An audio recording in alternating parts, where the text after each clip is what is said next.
করোনায় মৃত্যু ৯.৫ লাখ ছাড়ালো। ইউরোপে ফের সংক্রমণ উদ্বেগের, বলছে বিশ্ব স্বাস্থ্য সংস্থা।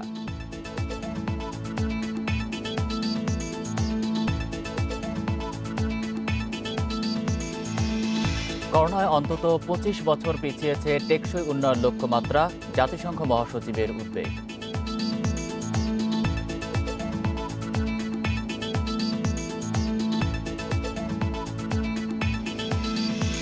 প্রাকৃতিক দুর্যোগে নাকাল যুক্তরাষ্ট্র, ঘূর্ণিঝড় দাবানলে ১ মাসে $১০০ কোটি ক্ষয়ক্ষতি।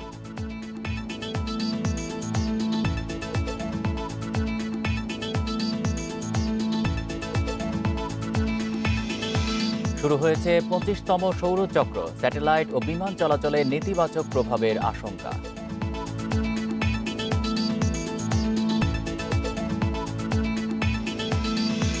স্বাগত আন্তর্জাতিক খবর নিয়ে আমাদের প্রতিদিনের আয়োজন পূর্ব পশ্চিমে। সাথে আছি আমি আলী আশরাফ। শুনছিলেন শিরোনাম, এবার বিস্তারিত।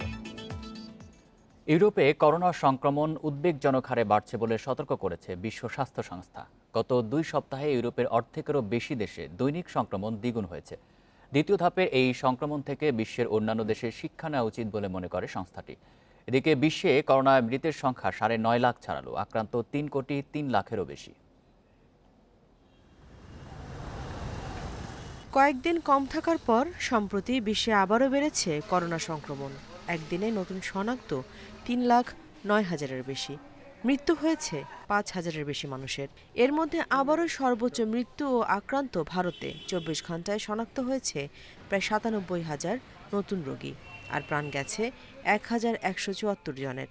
এ নিয়ে দেশটিতে মৃতের সংখ্যা প্রায় ৮৪,০০০।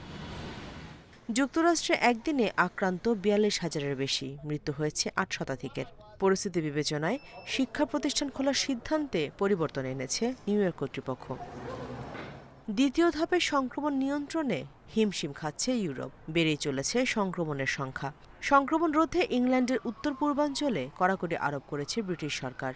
রাত ১০টা থেকে ভোর ৫টা পর্যন্ত বন্ধ থাকবে রেস্তোরাঁ, বারসহ বিনোদন কেন্দ্র। ৬ জনের বেশি মানুষের জমায়েতে বিধিনিষেধ থাকছে গোটা দেশেই।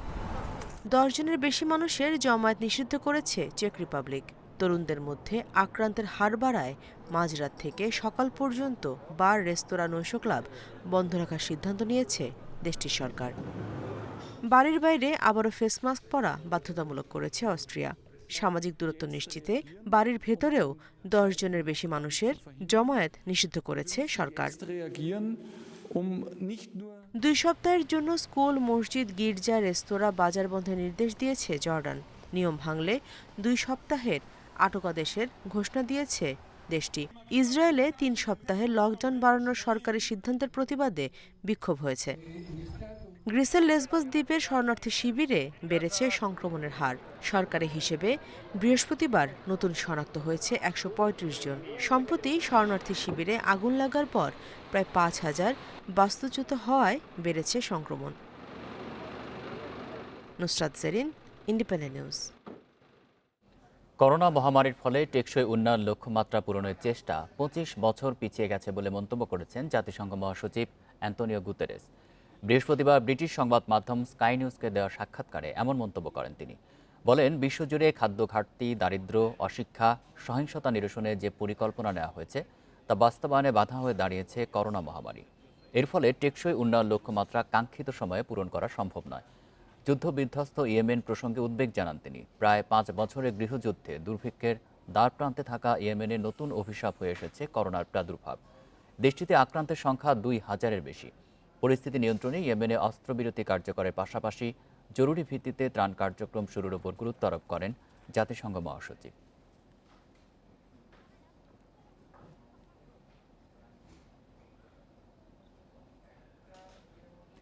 করোনা মহামারীর মধ্যেই চীনের গানসু প্রদেশে দেখা দিয়েছে নতুন রোগ। লানচৌতে ব্রুসেলোসিস নামে এক নতুন ব্যাকটেরিয়ার সংক্রমণে প্রায় ৩,৫০০ মানুষ আক্রান্ত হয়েছে। গত বছর একটি বায়োফার্মাসিউটিক্যাল প্রতিষ্ঠান থেকে ব্যাকটেরিয়াটি ছড়ায় বলে জানিয়েছে সিএনএন। এই রোগটি ব্রুসেলোসিস মাল্টা জ্বর বা ভূমধ্যসাগরীয় জ্বর নামে পরিচিত। মূলত গবাদি পশুর মাধ্যমে এর সংক্রমণ ঘটে। এই লক্ষণগুলোর মধ্যে রয়েছে মাথা ব্যথা, মাংসপেশিতে ব্যথা, জ্বর ও অবসাদ, যার সাথে করোনা ভাইরাসের উপসর্গের মিল রয়েছে। যুক্তরাষ্ট্রের সিডিসি জানায়, এই ব্যাকটেরিয়া প্রাণী থেকে মানুষে এবং মানুষ থেকে প্রাণীতে ছড়াতে পারে, তবে মানুষ থেকে মানুষে সংক্রমিত হওয়ার ঘটনা বিরল। এই রোগে এখনও কারো মৃত্যু হয়নি।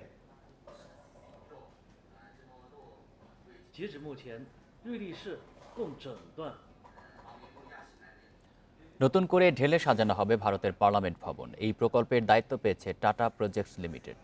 ভারতের গণমাধ্যমের খবরে বলা হয়েছে, নতুন করে সংসদ ভবন তৈরিতে প্রায় ৮৬২ কোটি টাকার সর্বনিম্ন দরপত্র জিতে নিয়েছে প্রতিষ্ঠানটি। কার্যাদেশ পাওয়ার ২০ থেকে ২১ মাসের মধ্যে প্রকল্প শেষ করতে হবে টাটাকে। ভারতের পার্লামেন্ট ভবনের নির্মাণ শুরু হয়েছিল ঔপনিবেশিক আমলে ১৯২০ সালে। ব্রিটিশ স্থপতি হার্ভার্ড বেকারের নকশা করা এই স্থাপনার নির্মাণ শেষ হয় ১৯২৭ সালে। অতিরিক্ত ব্যবহারে জরাজীর্ণ হয়ে পড়েছে ঐতিহাসিক ভবনটি। সেই সঙ্গে বেড়েছে আইন প্রণেতা ও কর্মী সংখ্যাও। এ অবস্থায় নতুন পার্লামেন্ট ভবন নির্মাণের বিকল্প দেখছে না ভারত সরকার। ভারতের গণমাধ্যমে বলা হচ্ছে, লার্সেন অ্যান্ড টুব্রু, সাপুরজি সহ ৭টি সংস্থা এই প্রকল্পের জন্য দরপত্র জমা দিয়েছিল। শেষ পর্যন্ত সবচেয়ে কম টাকায় দরপত্র দিয়ে এই প্রকল্প করার ছাড়পত্র পায় টাটা। বর্তমান ভবনের চেয়েও বড় হবে নতুন ভবনটি। এতে ১,৪০০ আইন প্রণেতার বসার জায়গা থাকবে। ত্রিমাত্রিক কাঠামোই হবে ৩ তলা পার্লামেন্ট ভবন। ২০২২ সালের মধ্যে শেষ হবে নির্মাণ। বলা হচ্ছে, ওই বছরের ২৬ জানুয়ারি ভারতের প্রজাতন্ত্র দিবসে এটি উদ্বোধন করে ইতিহাসে নিজের নাম লেখাতে মুখিয়ে আছেন প্রধানমন্ত্রী নরেন্দ্র মোদী।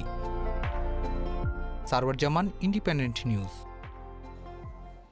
পুলওয়ামার মতো হামলার ছক বানচাল। কাশ্মীরে হাইওয়ের কাছ থেকে উদ্ধার ৫২ কেজি বিস্ফোরক। সেনাবাহিনীর বরাত দিয়ে এমন তথ্য দিয়েছে ভারতীয় সংবাদ মাধ্যম এনডিটিভি।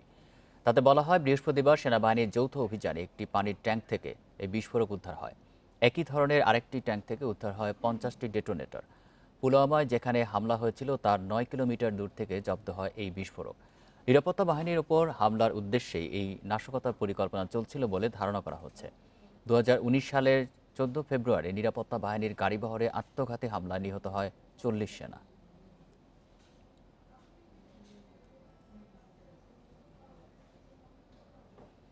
শান্তি আলোচনার মধ্যেই আফগান নিরাপত্তা বাহিনী ও তালেবানদের মধ্যে সংঘর্ষে অন্তত ৪৯ জন নিহত হয়েছে। বৃহস্পতিবার দেশটির নঙ্গরগার প্রদেশে রাতভর দুই পক্ষের মধ্যে কয়েক দফায় লড়াই চলে।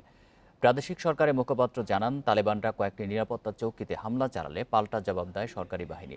নিহতদের মধ্যে নিরাপত্তা বাহিনীর ১১ সদস্য, ৮ জন সরকার সমর্থক যোদ্ধা ও ৩০ তালেবান রয়েছে। এ বিষয়ে আফগানিস্তানের প্রতিরক্ষা মন্ত্রী আসাদুল্লাহ খালিদ বলেন, সরকারের তরফ থেকে কোনো হামলা হয়নি। হামলার বিষয়ে কোনো মন্তব্য করেনি তালেবান। ২ দশক ধরে চলা রক্তক্ষয়ী যুদ্ধের পর যুক্তরাষ্ট্রের মধ্যস্থতায় গত শনিবার দোহায় শুরু হয় দুই পক্ষের ঐতিহাসিক শান্তি আলোচনা।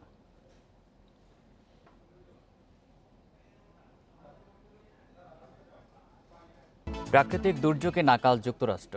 ইসায়াস, লরার মতো একাধিক ঘূর্ণিঝড় ও ক্যালিফোর্নিয়ার দাবানলে ১ মাসে দেশটিতে ক্ষতি হয়েছে $১০০ কোটি।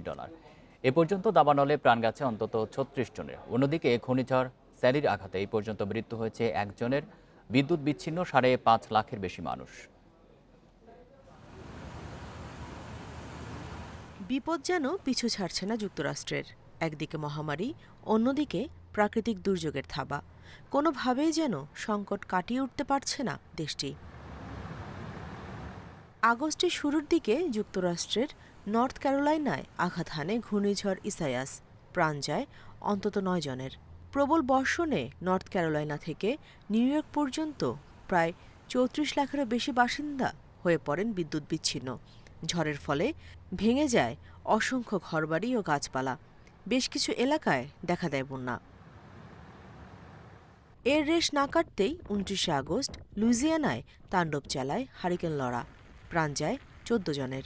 লরার তাণ্ডবে বিদ্যুৎ বিচ্ছিন্ন হয়ে পড়ে উপকূলীয় এলাকার ৪ লক্ষাধিক বাসিন্দা। পানি সংযোগ থেকে বিচ্ছিন্ন হয়ে পড়ে ২ লাখ মানুষ। লরার পর ২ সপ্তাহের মাথায় ফ্লোরিডা ও অ্যালাবামায় আছড়ে পড়ে গ্রীষ্মমণ্ডলীয় ঝড় স্যালি, যা ১.৫ মাসের মধ্যে যুক্তরাষ্ট্রে তাণ্ডব চালানো তৃতীয় ঝড়, যার প্রভাবে অ্যালাবামা ও ফ্লোরিডা উপকূলে দেখা দিয়েছে ভয়াবহ বন্যা। এখনও বিদ্যুৎহীন কয়েক লাখ মানুষ। এদিকে যুক্তরাষ্ট্রের ৩ রাজ্যে ১ মাসের বেশি সময় ধরে জ্বলতে থাকা দাবানলে পুড়ে গেছে ৪৬ লাখ একরের বেশি জমি, যার মধ্যে শুধু ক্যালিফোর্নিয়ায় ৩০ লাখ এবং অরেগন ও ওয়াশিংটন রাজ্যে ধ্বংস হয়েছে 16 লাখ একর। এই 3 রাজ্যের অনেক শহর পুরোপুরি ধ্বংস হয়ে গেছে। এখনও সক্রিয় শতাধিক দাবানল। যুক্তরাষ্ট্রের আকাশ পেরিয়ে ভয়াবহ দাবানলের ধোঁয়া দেখা যাচ্ছে কয়েক হাজার কিলোমিটার দূরের ইউরোপ থেকেও।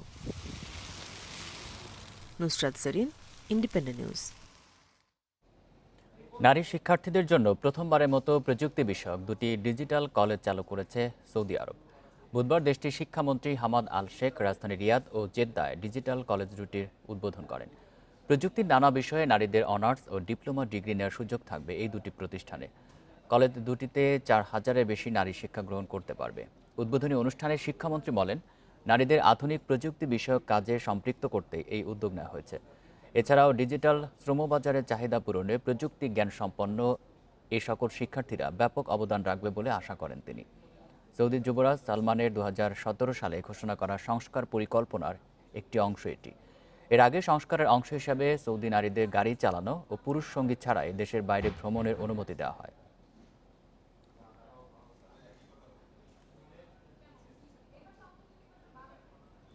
পঁচিশতম সূর্য চক্র শুরু হয়েছে বলে জানিয়েছে নাসা। এর প্রভাবে শক্তিশালী সৌরঝড় হতে পারে।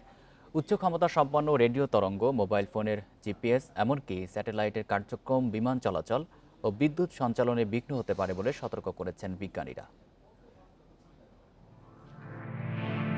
মহাকাশের আবহাওয়া বা স্পেস ওয়েদার বলতেই আমাদের কল্পনায় ভেসে ওঠে মহাজাগতিক ঝড় বা দুটি নক্ষত্রের সংঘর্ষ।